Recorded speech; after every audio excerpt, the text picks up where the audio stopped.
Good morning. मैं रितेश कुमार, शहीद Pramod BEd college. आज आप लोग को BA BEd 4 years integrated course में इकोनॉमिक्स सब्जेक्ट की पढ़ाई होगी, जिसमें अगली क्लास में आप लोग को उपभोक्ता व्यवहार के सिद्धांत के बारे में जानकारी दिए, उसका अर्थ बताए। उसके बाद उपयोगिता के भेद, जिसमें एक नंबर में था सीमांत उपयोगिता और दूसरा में था कुल उपयोगिता। तो सीमांत उपयोगिता एवं कुल उपयोगिता में संबंध आज आप लोग को बताएंगे। किसी व्यक्ति को किसी वस्तु के उपभोग से प्राप्त होने वाली सीमांत उपयोगिता तथा कुल उपयोगिता में बड़ा ही घनिष्ठ संबंध है, जिसको निम्नांकित तालिका से स्पष्ट किया जा सकता है। यहाँ नारंगी की इकाई है सीमांत उपयोगिता और कुल उपयोगिता। नारंगी की संख्या 1, 2, 3, 4, 5, 6, 7, 8 करके दे दिया गया है। उसके बाद इसमें है धनात्मक उपयोगिता, जो कि 15 आ गया, 12, 10, 8, 6। यहाँ इसका उपयोगिता नहीं है तो शून्य कर दिया गया है। यहाँ ऋणात्मक है तो -2 और यहाँ -3।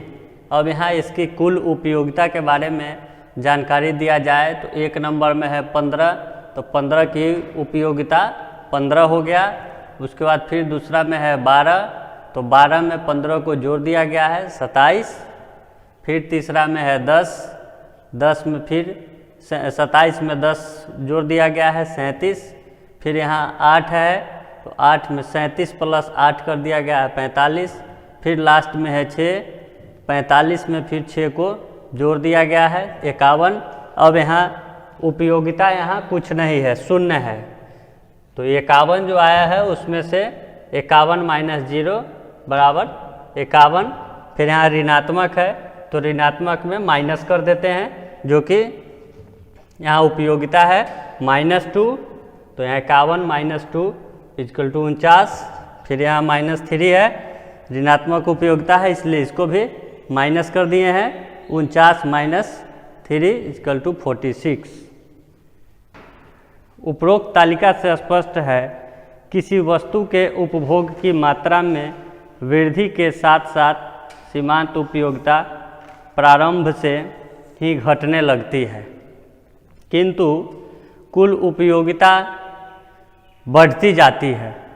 कुल उपयोगिता तब तक बढ़ती है जब तक कि सीमांत उपयोगिता धनात्मक रहती है। जब सीमांत उपयोगिता धनात्मक रहेगी तो उसकी उपयोगिता बढ़ती है। जब सीमांत उपयोगिता शून्य हो जाती है तो कुल उपयोगिता अधिकतम होती है।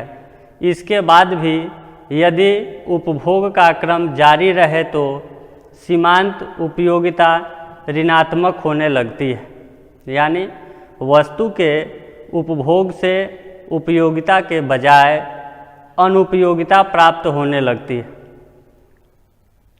और तब उपयोगिता भी क्रमशः घटने लगते हैं। पारिभाषिक शब्दों में हम कह सकते हैं कि जब तक सीमांत उपयोगिता धनात्मक रहती है, पूर्णतः उपयोगिता बढ़ती है। धनात्मक रहती है तो इसकी उपयोगिता बढ़ती है। जब सीमांत उपयोगिता शून्य होती है तो कुल उपयोगिता अधिकतम होने लगती है। इसके बाद इसमें वृद्धि रुक जाती है। इसी बिंदु को संतुष्टि की चरमावस्था भी कहते हैं। इसके बाद सीमांत उपयोगिता ऋणात्मक हो जाती है, उपयोगिता अनुपयोगिता में परिणत हो जाती है तथा कुल उपयोगिता भी क्रमशः घटने लगता है। ये सीमांत उपयोगिता और कुल उपयोगिता में संबंध बताएं। अब आगे है अर्थशास्त्र में सीमांत की धारणा का महत्व।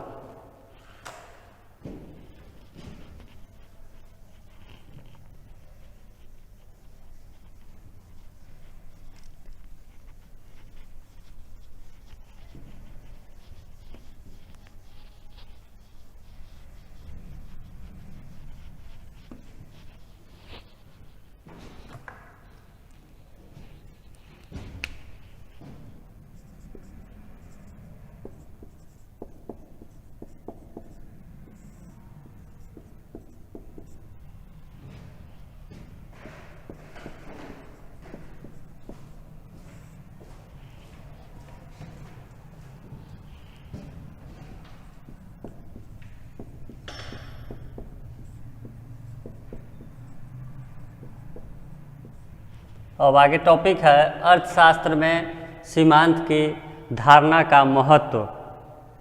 आर्थिक विश्लेषण में सीमांत का विचार या सीमांत विश्लेषण का बड़ा ही महत्वपूर्ण स्थान है।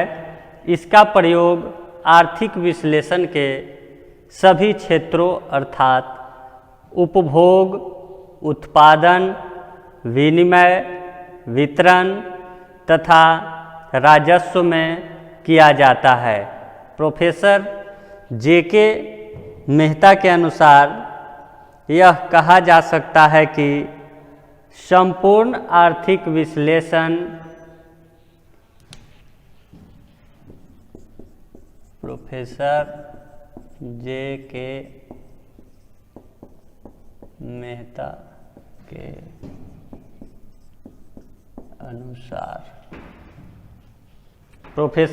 मेहता के अनुसार कहा जा सकता है कि संपूर्ण आर्थिक विश्लेषण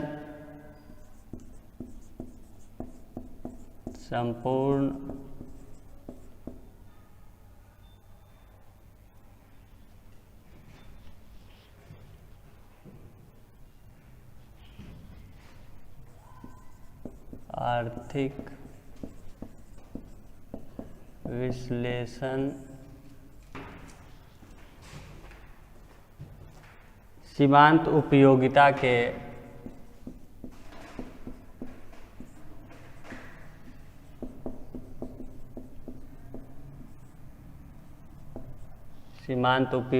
के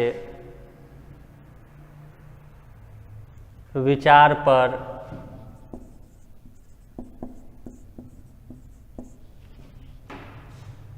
आधारित है।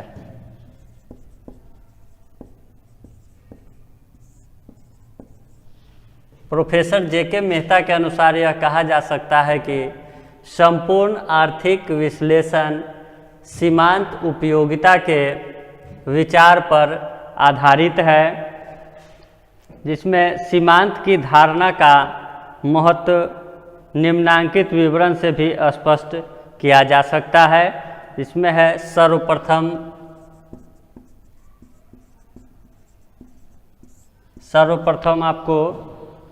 सर्वप्रथम तो उपभोग के क्षेत्र में सीमांत उपयोगिता का विचार बड़ा ही महत्वपूर्ण है। उपभोग के क्षेत्र में भी सभी प्रमुख सिद्धांत सीमांत उपयोगिता ह्रास नियम, सम सीमांत उपयोगिता नियम, उपभोक्ता की बचत के सिद्धांत तथा मांग के नियम इत्यादि सीमांत उपयोगिता के विचार पर आधारित है, जिसमें सर्वप्रथम आता है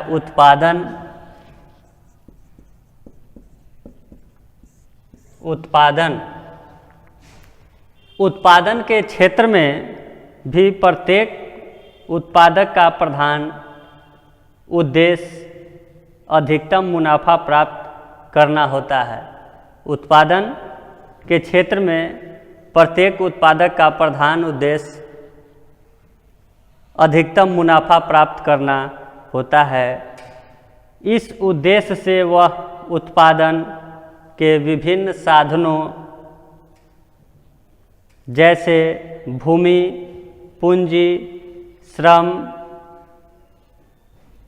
तथा व्यवस्था को इस कार्य में इस प्रकार से लगाता है कि साधनों से प्राप्त सीमांत उपज एक समान हो जाए।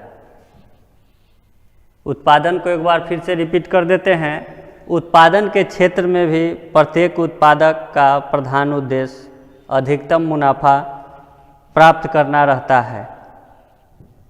इस उद्देश्य से वह उत्पादन के विभिन्न साधनों जैसे उत्पादन के साधन हो गया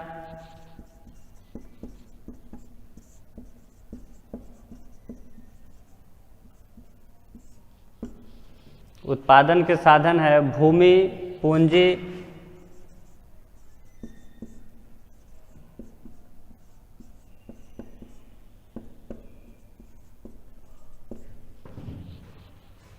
श्रम तथा व्यवस्था।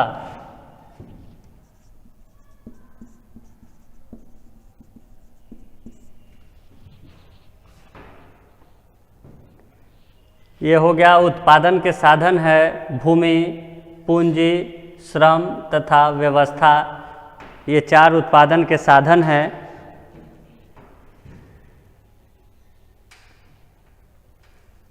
व्यवस्था को इस कार्य में इस प्रकार से लगाता है कि साधनों से प्राप्ति सीमांत उपज एक समान हो जाए।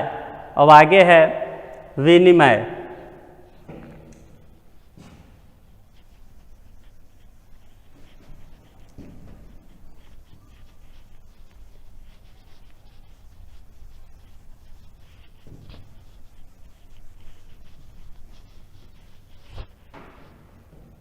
विनिमय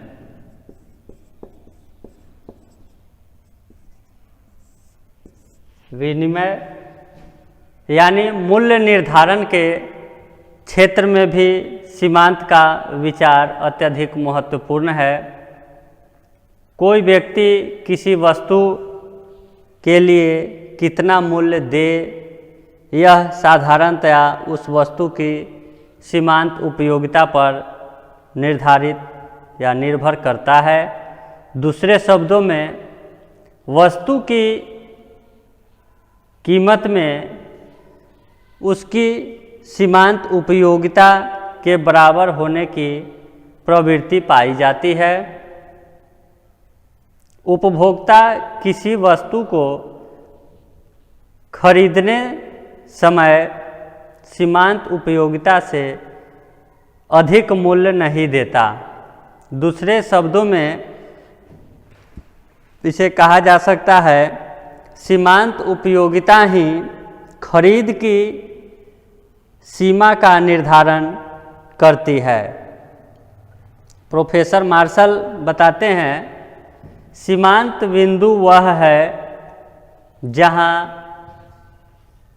मूल्य निर्धारण करने वाली शक्तियों को, प्रभावों को जानने के लिए हमें जानना पड़ता है। प्रोफेसर मार्शल कहते हैं, सीमांत बिंदु वह बिंदु है जहां पर मूल्य निर्धारण करने वाली शक्तियों के प्रभावों को जानने के लिए हमें जाना पड़ता है। अब आगे है वितरण।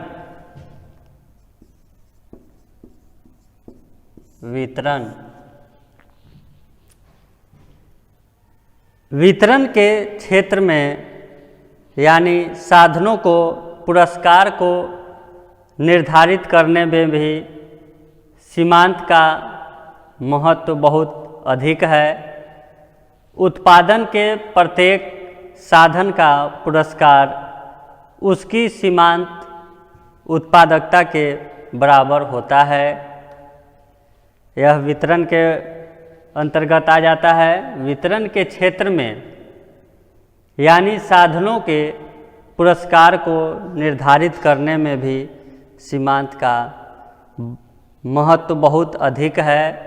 उत्पादन के प्रत्येक साधन का पुरस्कार उसकी सीमांत उत्पादकता के बराबर होता है। अब आगे है राजस्व।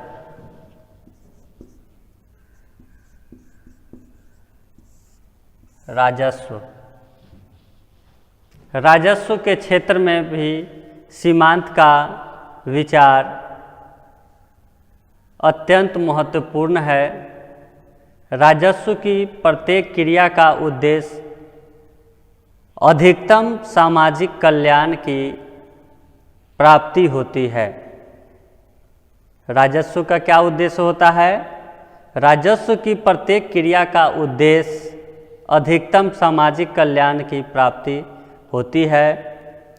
इसकी प्राप्ति में भी सीमांत उपयोगिता पर विचार करना पड़ता है।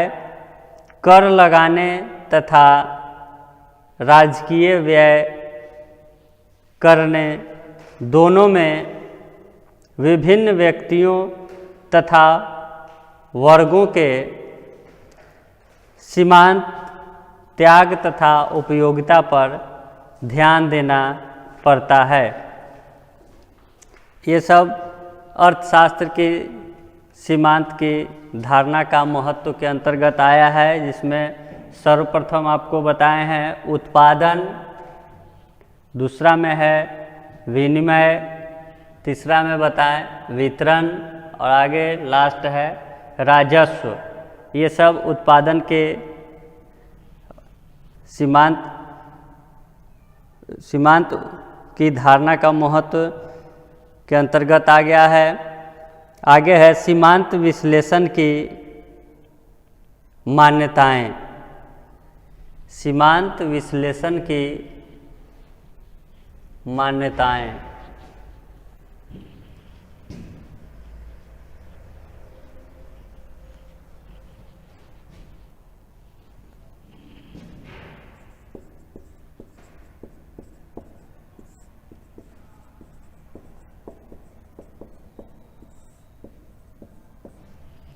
सीमांत विश्लेषण की मान्यताएं।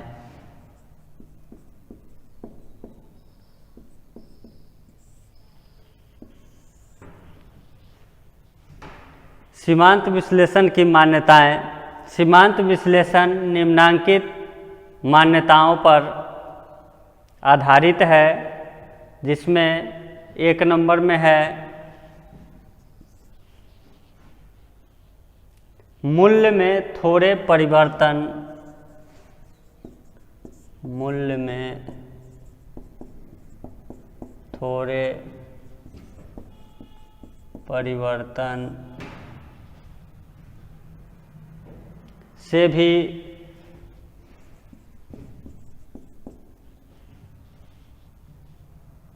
मांग एवं पूर्ति में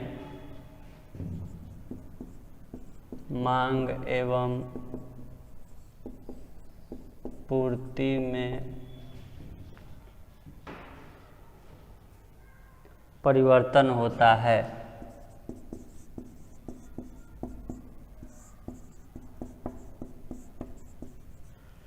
सीमांत विश्लेषण की मान्यताएं में एक नंबर में है मूल्य में थोड़े परिवर्तन से भी मांग एवं पूर्ति में परिवर्तन होता है। ऐसा होता है कि नहीं? किसी वस्तु का मूल्य कम हो या ज़्यादा हो तो उसके अनुसार उसका खरीदने में कमी महसूस होती है या वृद्धि होती है, तो वहाँ परिवर्तन इसको कह सकते हैं। दूसरा है कार्य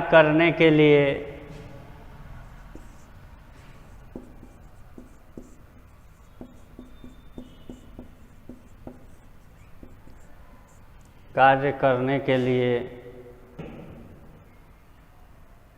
मनुष्य के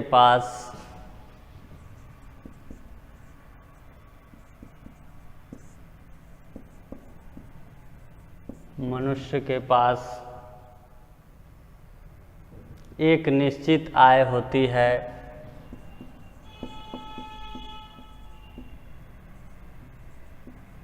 निश्चित आय होती है।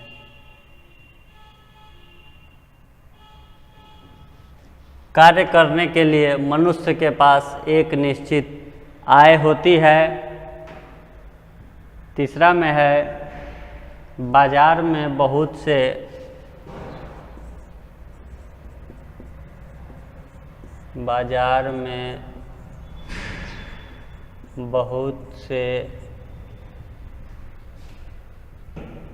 क्रेता एवं विक्रेता होते हैं।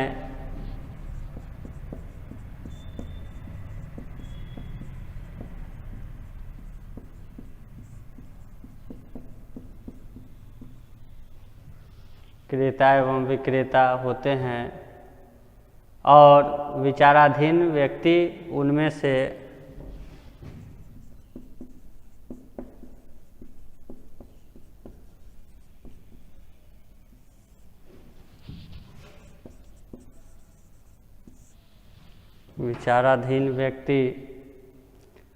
से केवल एक ही होते हैं।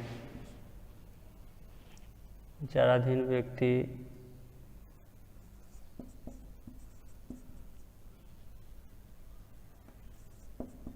उनमें से केवल एक ही होते हैं। बाजार में बहुत से क्रेता एवं विक्रेता होते हैं और विचाराधीन व्यक्ति उनमें से केवल एक ही होते हैं, किंतु इनमें से अधिकांश मान्यताएं तथ्यहीन हैं तथा वास्तविकता से इनका प्रायः कोई संबंध नहीं होता। ये सब आ गए अर्थशास्त्र के आलोचना सीमांत विश्लेषण की मान्यताएं के अंतर्गत। अब आगे है सीमांत विश्लेषण की आलोचनाएं। मान्यताएं हो गए, अब आलोचनाएं। सीमांत विश्लेषण की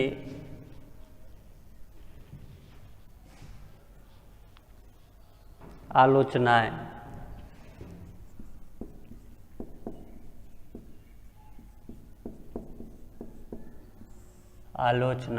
सीमांत विश्लेषण की आलोचनाएं। अब आलोचनाएं में क्या है? उपरोक्त व्यवहारिक मान्यताओं के कारण सीमांत विश्लेषण की निम्नांकित आलोचनाएं दी जाती है, जिसमें सर्वप्रथम है मांग तथा पूर्ति के संबंध में निरंतरता।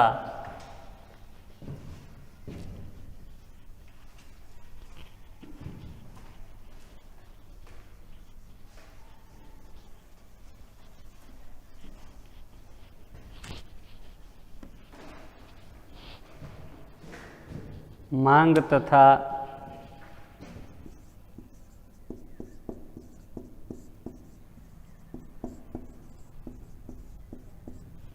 पूर्ति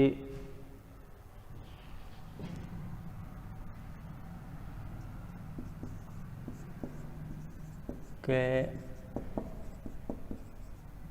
संबंध में निरंतरता।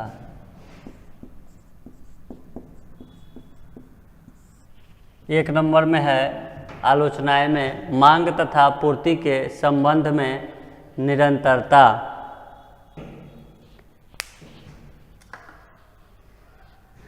मांग तथा पूर्ति के संबंध में निरंतरता की मान्यता ठीक नहीं है, क्योंकि व्यवहारिक जीवन में मनुष्यों की कीमतों में सूक्ष्म परिवर्तनों के परिणाम स्वरूप मांग तथा पूर्ति में सदैव परिवर्तन नहीं होते हैं। टिकाऊ वस्तुओं जैसे रेडियो, साइकिल इत्यादि को तो एक पूर्ण इकाई के रूप में खरीदा जा सकता है, अतएव इनकी कीमत में थोड़ा परिवर्तन होने पर भी इनको टुकड़े टुकड़े करके नहीं खरीदा जा सकता है। ये हो गया सीमांत विश्लेषण की आलोचनाएं का एक नंबर में अभी आपको बताएं। आगे अगले क्लास में बताया जाएगा। अभी तक जो भी इस टॉपिक में बताए हैं उपभोक्ता व्यवहार के सिद्धांत, उपयोगिता विश्लेषण के अंतर्गत जो भी क्लास हो गई है उसको आप लोग कॉपी करके और